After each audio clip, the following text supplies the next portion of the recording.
अजित पवार यांच्या निधनानंतर सुरू झालेली विलिनीकरणाची चर्चा, राष्ट्रवादी विलिनीकरणाची चर्चा, तुर्तास बाजूला ठेवण्याची भूमिका राष्ट्रवादी काँग्रेस पक्षाच्या शरद पवार गटानं घेतलेली दिसतेय. शरद पवार गटालाच विलिनीकरणाची घाई झालीय असा प्रचार अजित पवार गटाच्या वरिष्ठ नेत्यांनी सुरू केल्याचं एक पाहायला मिळत होतं. त्यामुळे तुर्तास थांबा आणि वाट पहा अशी भूमिका पवार गट घेणार आहे, शरद पवार यांचा गट घेणार आहे असं कळतंय. यात देखील अजून एक महत्त्वाची बातमी माध्यमांमधून समोर येते. अजितदादांच्या राष्ट्रवादीमध्ये 30 ते 35 आमदार विलिनीकरणासाठी तयार आहेत आणि त्यांची बाजू जी आहे ती मंगळवारी होणाऱ्या बैठकीत मांडली जाणार आहे असं एक दादांच्या पक्षातील आमदारांनी स्वतः म्हटलेलं आहे.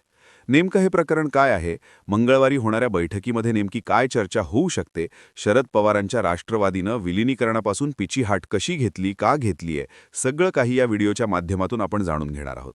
कारण अशा राजकीय घडामोडी आणि घडामोडींमागील राजकारण आम्ही नेहमी तुमच्यासाठी घेऊन येत असतो. तर मंडळी, सध्या विलिनीकरणापासून शरद पवार गट चर्चा करू इच्छित नाहीये. त्यांनी वेट अँड वॉचची भूमिका घेतली असल्याचं सांगितलं जातंय. यामागे जयंत पाटील यांची आलेली लेटेस्ट वक्तव्य सगळं काही सांगून जातंय. पाटील म्हणालेत, बारामतीत आम्ही 4-5 जण सुनित्रा पवारांना भेटलो आणि त्यांना म्हटलं की काही मदत लागली तर सांगा, कोणताही किंतु परंतु मनात बाळगू नका. पुढे जयंत पाटील म्हणाले, विलिनीकरणाची चर्चा अजित पवारांसोबत सुरू होती तेव्हा देखील सुनित्रा वहिनींसोबत 1-2 वेळा भेट झाली होती. सुत्रा वहिनी किंवा पार्थ पवार यांच्यासाठी आम्ही सपोर्टिव्ह आहोत, त्यांच्यासाठी अडथळे निर्माण करण्याची आमची इच्छा नाहीये असं जयंत पाटील यांनी अजितदादांच्या पक्षाबद्दल एक त्यांचं मत व्यक्त केलेलं आहे. शिवाय ज्या शशिकांत शिंदे यांनी स्पेशल लेख लिहून दावा केलेला की 12 फेब्रुवारीला विलिनीकरण होणार होतं आणि अजितदादांकडे राष्ट्रवादीचं एकसंघ राष्ट्रवादीचं सगळं नेतृत्व जाणार होतं, मात्र त्याच शशिकांत शिंदे यांनी आता अजितदादांचे नेते जोपर्यंत काही बोलत नाहीत तोपर्यंत यावरती काही बोलणार नसल्याची भूमिका घेतलेली आहे.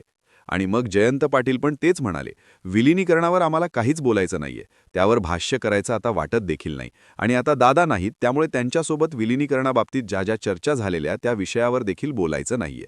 शरद पवारांच्या नेतृत्वातच आमचा पक्ष आहे आणि पुढे देखील तसाच राहील असं म्हणत पाटलांनी हा विषयच संपवून टाकलाय. मात्र राष्ट्रवादी काँग्रेसमधील विलिनीकरणाच्या चर्चा ज्या आहेत त्या अजित पवारांच्या पक्षातील काही नेते अजूनही त्याच धरून आहेत किंवा त्या चर्चांबाबत इच्छुक आहेत. काही नेते उघडपणे विलिनीकरणाच्या बाजूने आपली मतं मांडतायत. आमदार हिरा मनखोसकर यांनी सांगितलं की 70% म्हणजे 30 ते 35 आमदार विलिनीकरणाच्या बाजूने सुनित्रा पवार यांच्याकडे भूमिका मांडणार आहेत.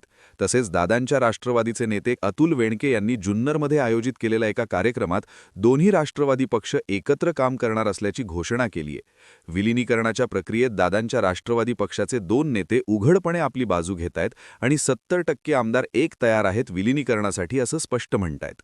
हिरामन खोसकर यांनी म्हटलं की विलिनीकरण 100% पूर्ण व्हायला हवं आणि अजित पवार मुंबईत दर मंगळवारी आमदारांची बैठक घेत होते. सुनित्रा पवार देखील असेच आमदारांना भेटत आहेत. आगामी मंगळवारी होणाऱ्या बैठकीत आमदार विलिनीकरणाच्या बाजूने आम्ही भूमिका मांडणार आहोत असे हिरामन खोसकर यांनी माध्यमांना सांगितलंय.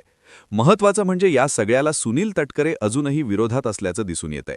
अजितदादांच्या राष्ट्रवादीची बाजू मांडत त्यांनी शशिकांत शिंदे यांच्या लेखावरच आक्षेप घेतलेला आणि 70% आमदार विलिनीकरणासाठी तयार असल्याच्या विषयावरती तटकरे म्हणतायत, खोसकर यांनी जो विषय मांडलाय ते एक आमदार म्हणून त्यांनी वक्तव्य केलेलं आहे, त्यांचं पर्सनल वक्तव्य आहे, ती पक्षाची भूमिका नाहीये. आम्ही त्यांचं मत जाणून घेऊ आणि मग त्यावर काय तो निर्णय घेऊ.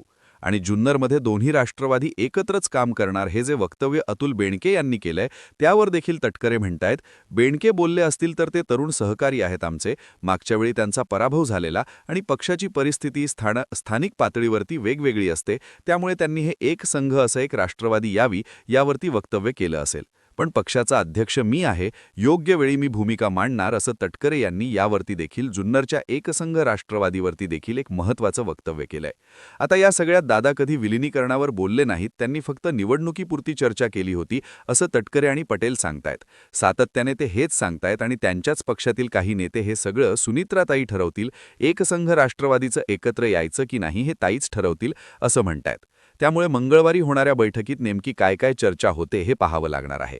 दादांच्या नेत्यांच्या दाव्याप्रमाणे 70% आमदार विलिनीकरणास या बैठकीत तयार होतील का, किंवा तसं म्हणतील का की आम्हाला एकत्र यायचे आणि त्याप्रमाणे पुढची चर्चा होईल का, की तटकरे प्रदेशाध्यक्ष असल्याने ते यावर काही वेगळा प्रभाव टाकतील, हे सगळं पाहणं आता मंगळवारी उत्सुकाच असेल. तुम्हाला या सगळ्यावरती काय वाटतं, तुमचं मत देखील आम्हाला कमेंटमध्ये सांगा. आणि असेच